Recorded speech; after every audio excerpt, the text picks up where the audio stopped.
کی محمد سے وفاتون ہے۔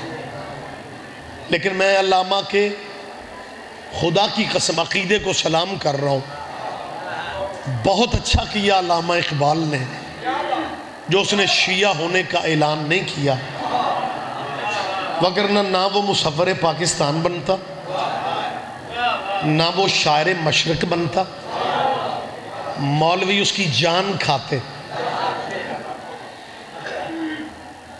موجودہ ہمارے صدر نے آصف علی زرداری نے چین اگر گوادر اگر چین کو دی ہے، بزنس آئے گا پاکستان میں، آدھا دبئی کا بزنس آ جائے گا آپ کے ملک میں، جیسے لوگ دوسرے ملکوں میں آپ کے بندے مزدوری کرنے جاتے ہیں، باہر کے ملکوں کے لوگ مزدوری کرنے پاکستان آئیں گے۔ دوسرا کام اس نے کیا ہے، ایران سے گیس پائپ لائن، آقا خامنہئی نے مہربانی کر کے کہا کہ میں اپنے پاکستانی بھائیوں کو گفٹ دیتا ہوں، $1.5 ارب کا خرچہ ہے، آدھا خرچہ ایران کرے گا نصف 3 حصوں میں، باقی آدھا چائنا دے گا، باقی جو بچے گا پاکستان چھوٹی چھوٹی قسطوں میں دے گا۔ لیکن سعودیہ پریشان ہے، سعودیہ مولویوں کو کہہ رہا ہے کہ زرداری کی مخالفت کرو، اگلے الیکشن میں اسے ووٹ نہ ملنے پائیں۔ ہم تیرے اندر کا درد سمجھتے ہیں، گیس اگر ایران کی پاکستان میں آ گئی، یہاں پہ صنعتیں چلیں گی، یہاں پہ گھر گھر میں صنعتیں لگے گی، روزگار گھر گھر میں آئے گا۔ لیکن اس الیکشن کے بعد مولویوں کی کوشش ہوگی کہ یہ سمجھوتا کم از کم ختم ہو جائے۔ ہم ان مولویوں کے اندر کا درد سمجھتے ہیں، ان کی نیندیں حرام ہو گئی ہیں کہ ایران گیس دے گا، پاکستان کے گھروں میں روٹیاں پکیں گی، وہ بھی امام رضا کے صدقے میں۔ اوہ ہوئے ہوئے متوجہ، آپ زندہ ہو جی، بسم اللہ جی، بسم اللہ۔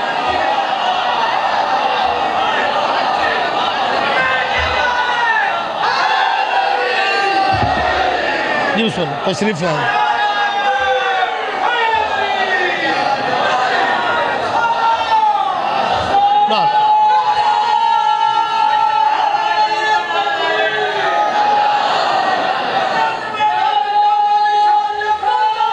جی بسم اللہ۔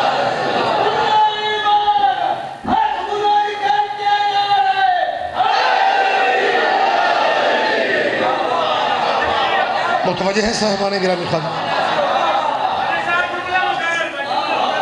پلیز مہربانی کریں، میں نے پہلے کہا ہے مقرر کہنے کے لیے بندے کو سوزیوں والا ہونا چاہیے۔ یہ آخرین کا حق ہے، یہ دوبارہ کہیں، یہ سے بارہ کہیں۔ نہیں، میں جو گزارش کرنا چاہتا ہوں، دیکھیں میں ایک بات ذمہ داری کی فضا میں ماشاءاللہ بڑے زرخیز ذہن پنچایتی مجمع میرے سامنے ہے اور لٹریری چہرے بیٹھے ہوئے ہیں۔ اس ملک میں شیعہ مہمان نہیں ہے،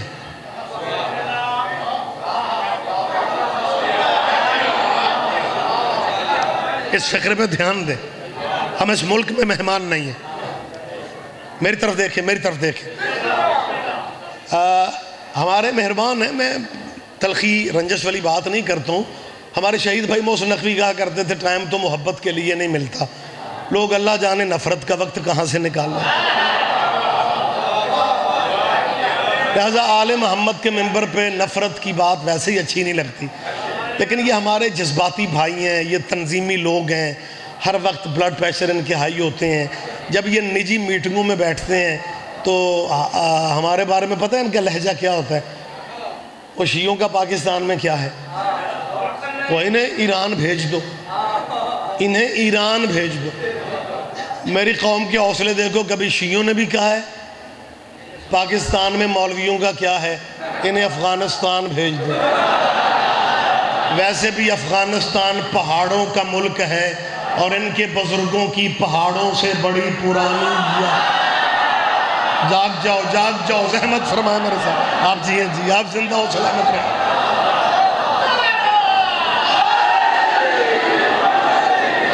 ہمیں دکھ اس بات کا ہوتا ہے صاحبان، ہمیں دیکھیں بڑی معذرت کے ساتھ کیا ہے، ہمیں دکھ اس بات کا ہوتا ہے کہ اللہ ایک منٹ مجھے موقع دیں گے آپ؟ شیعہ غریب صحیح، گناہگار صحیح، لیکن شیعہ اپنے وطن سے مخلص ہے۔ میں جذباتی مجاہدوں سے پورے ملک میں کہہ رہا ہوں کہ تم نے 200 لاش گرائی کوئٹہ میں، 200 لاش گرائی کراچی میں، اور سمجھتے یہ ہیں کہ یار ہمت کرو، ایک دو اس طرح کے بم بلاسٹ ہو گئے، یہ شیعہ ڈر کے گھروں میں چلے جائیں گے، مجلسیں ختم ہو جائیں گی، یہ علی علی کے نعرے ختم ہو جائیں گے۔ میں انہیں سمجھاتا پھر رہا ہوں کہ شیعہ قتل کرنے سے علی ختم نہیں ہو سکتا۔ وہ شیعہ نہیں تھے، علی تھا۔ بولو میرے ساتھ، خدا کے لیے زحمت سے آپ جیئے، آپ زندہ و سلامت رہے۔ آپ یہ میں فرض سمجھتا ہوں تاکہ نئی نسل کے بچوں تک یہ ہمارا میسج پہنچے، اور اسکولوں کالجوں میں پڑھنے والے بچے میری اس بات پہ دھیان دیں اور دنیا بھی سن لے۔ شیعہ نہیں تھے، علی تھا۔ شیعہ نہیں ہوں گے، علی پھر بھی رہے گا۔ شیعہ قتل کرنے سے علی ختم نہیں ہوتا۔ علی کائنات کا واحد ہیرو ہے، جس کی ولادت بھی اللہ کے گھر میں، جس کی شہادت بھی اللہ کے گھر میں۔ علی کو ختم کرنا ہے تو شیعوں کو قتل نہ کرو۔ اگر علی ختم کرنا ہے یا مسجدیں گرا دو یا کعبہ ڈھا دو، جب تک مسجد رہے گی تب تک علی ہے، جب تک کعبہ رہے گا تب تک علی رہے گا۔ آپ جیئے سرکار، آپ زندہ و سلامت رہے میرے بھائی۔ جی بسم اللہ، جی بسم اللہ۔ متوجہ صاحبان گرامی خاتون،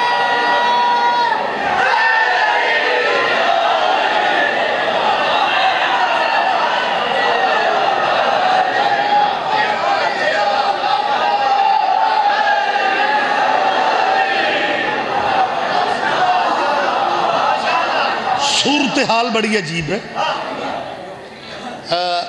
وہ بزرگ اس مجلس میں موجود ہیں جو تحریک پاکستان کے وقت موجود تھے، ابھی وہ نسل باقی ہے۔ اللہ بزرگوں کے ساتھ ہمارے سروں پہ قائم رکھے۔ ابھی تک وہ چہرے موجود ہیں جن کے سامنے ہندوستان اور پاکستان تقسیم ہوا اور یہ پاکستان علیحدہ ملک بنا۔ جب پاک تھا تو کچھ لوگوں نے قائد اعظم محمد علی جناح کو کافر کہا۔ میری آواز پہنچ رہی ہے آپ تک؟ پتہ نہیں کیوں ذہن اس طرف چل پڑا ہے، میں دو چار باتیں آپ سے کر لوں۔ قائد اعظم محمد علی جناح کو کافروں نے نہیں کہا تھا۔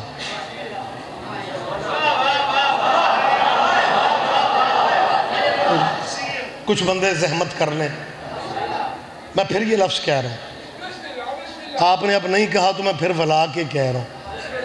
قائد اعظم کو کافروں نے نہیں کہا۔ باریک باتوں کی قدر کرتے ہو۔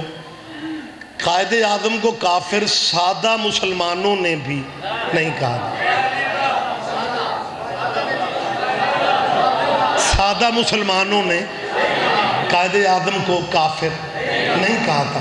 قائد اعظم کو کافر کہا تھا جن کے چہروں پہ شریعت تھی۔ ہاں، سادہ مسلمانوں نے کب کافر کہا؟ اور قائد اعظم کا جرم میں بتا دوں، محمد علی ویڈیو کیمرے کی موجودگی میں کہہ رہا ہوں، محمد علی جناح پاکستان بنانے والے قائد اعظم شیعوں کا حوصلہ ہے کہ ہم لوگوں کی جان نہیں کھاتے، ہم کالجوں میں پروفیسروں کو لیکچراروں کو پریشان نہیں کرتے، مگر ہر وقت ہمارے پہ اعتراض ہے، یہ کہاں لکھا ہے، یہ کہاں لکھا ہے، یہ کہاں لکھا ہے۔ یہاں تک پاکستان کی تاریخ ہے، بانی پاکستان محمد علی جناح کا نکاح، قائد اعظم کا نکاح امام جعفر الصادق کی فقہ پہ ہوا ہے۔ ہاں میری تائید کرو، مجھے تائید چاہیے مجمع کی۔ بچوں یہ باتیں ذہن میں رکھو، بزرگوں کو بھی یاد ہے۔ محمد علی جناح کا نکاح فقہ جعفریہ پہ ہوا ہے۔ قائد ایکو کم کرو میرا بھائی، ایکو کم کرو۔ محمد علی جناح کا نکاح امام جعفر کی فقہ پہ ہے، سرکار صادق کی فقہ پہ ہے۔ قائد اعظم کا جنازہ عباس مولا کے علموں کے سائے تلے اٹھا۔ وہ جنازوں پہ مذہب کا پتہ چل جاتا ہے، جنازوں پہ عقیدے کا پتہ چل جاتا ہے۔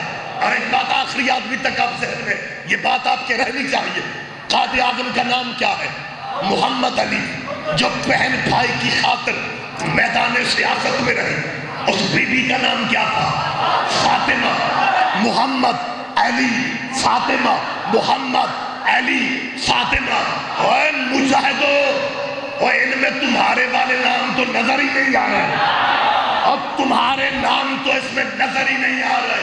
آج جو مولوی چاہتے ہیں کہ جی 4 بم بلاسٹ کرو اور لوگ خوف زدہ ہو جائیں اور پاکستان کا نظام جو ہے وہ طالبان والا لے آئیں گے، تیرے طالبان جتنے خواب بھی دیکھ لیں لیکن خواب خواب ہی رہیں گے، تیرے سپنے پورے نہیں ہو سکتے، کیونکہ یہ ملک محمد علی نے بنایا ہے، ملا عمر نے نہیں بنایا۔ بول پڑھو زحمت فرما۔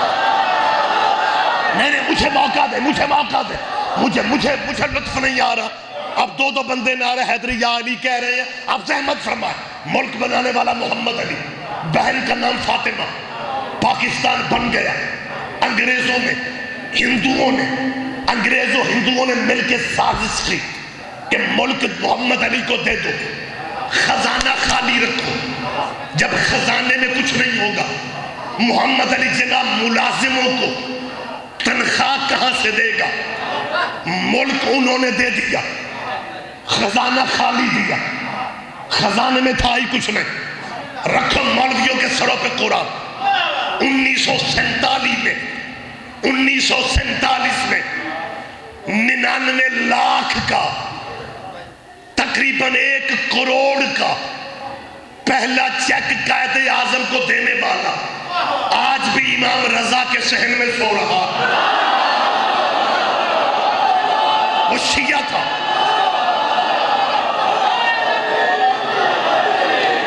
یہ تاریخ ہے، یہ ہسٹری ہے۔ راجہ محمود آباد وہ حسینی تھا جس نے 99 لاکھ کا چیک دیا۔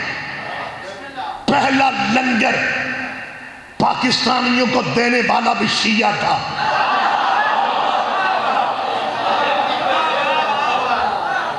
محمد علی جناح نکاح فقہ جعفریہ پہ لاہور کے عجائب گھر میں قائد اعظم محمد علی جناح کے جنازے کی تصویریں موجود ہیں، جا کے مشاہدہ کرو۔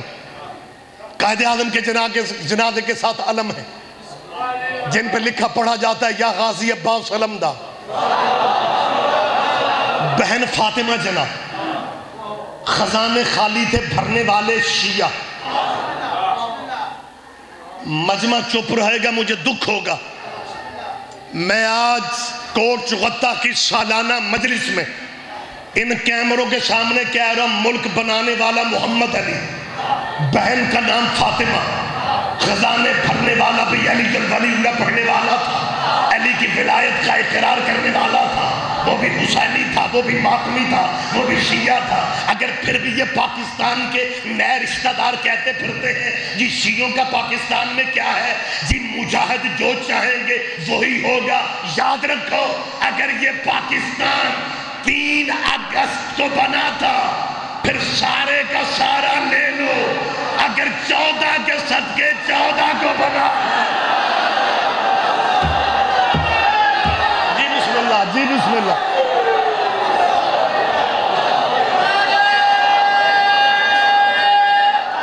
جی بسم اللہ۔ میری ملت مسلمان سے میری اپیل ہے، ذمہ داری سے کہہ رہا ہوں، جتنے اعتراض میری قوم پہ آپ کر سکتے ہیں کریں، لیکن اگر آپ اس طرح چاہتے ہیں شیعہ تحریک ختم ہو جائے، آل نبی کا مذہب ختم ہو جائے، آج تو گلی گلی میں علی علی ہے، کوئی پنڈ نہیں، کوئی بستی نہیں جہاں سخی کا علم نہ ہو۔ ہم اس وقت بھی تھے جب امیر مختار ہمارا اکیلا تھا، لہٰذا یہ تمہارے سپنے، یہ تمہارے خواب پورے نہیں ہو سکتے۔ ہاں جہاں تک اعتراضات کا تعلق ہے، میں ممبر پہ اعلان کر رہا ہوں کہ دنیا کو مذہب شیعہ پہ جتنے اعتراض ہیں وہ آپ پیش کریں، ہم اگر بھائی چارے کی فضا میں کلیئر نہ کریں، قرآن و حدیث کی روشنی میں ہم تمہاری تسلی نہ کریں، پھر ہم پہ اعتراض کرنا۔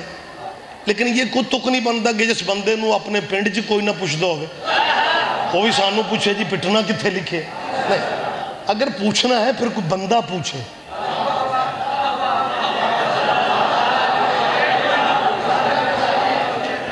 ہاں نہیں، ایک اصول ہے، اگر کسی کو اعتراض ہے، مثال کے طور پہ بندے کی لمبی لسٹ گنتے ہیں، شیعوں کا ماتم کہاں ہے، اجازت ہے مجھے چند منٹ؟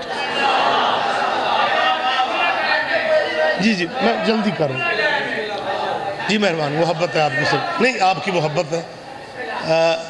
شیعہ جی ماتم دکھائیں، تعزیہ دکھائیں، زنجیر دکھائیں، جنازے کی، ماشاءاللہ ماشاءاللہ، یہی لطف ہوتے ہیں۔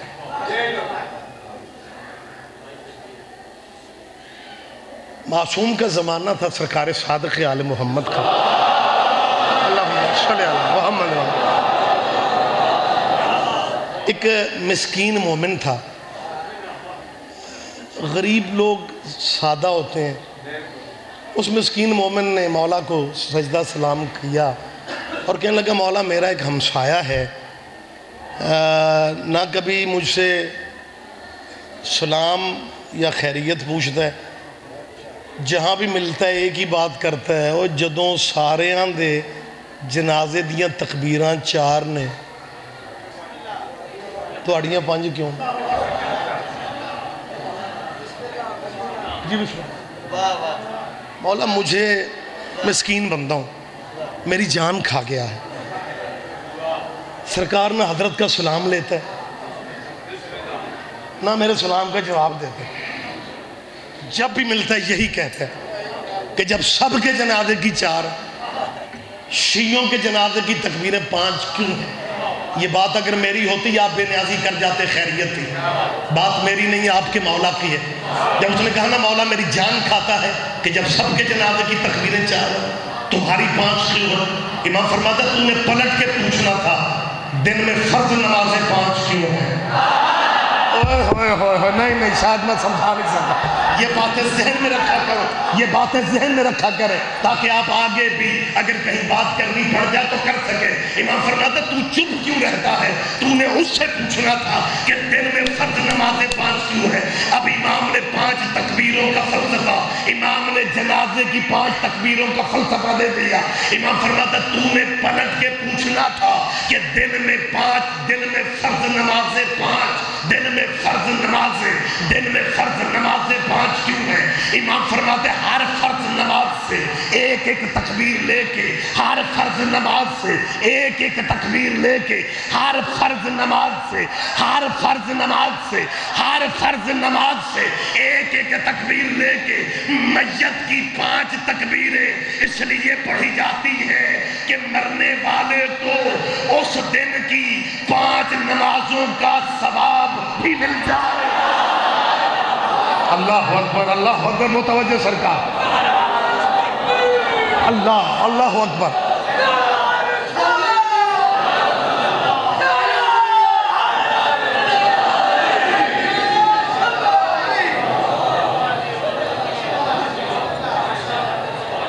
اچھا ویسے میرا تو چگت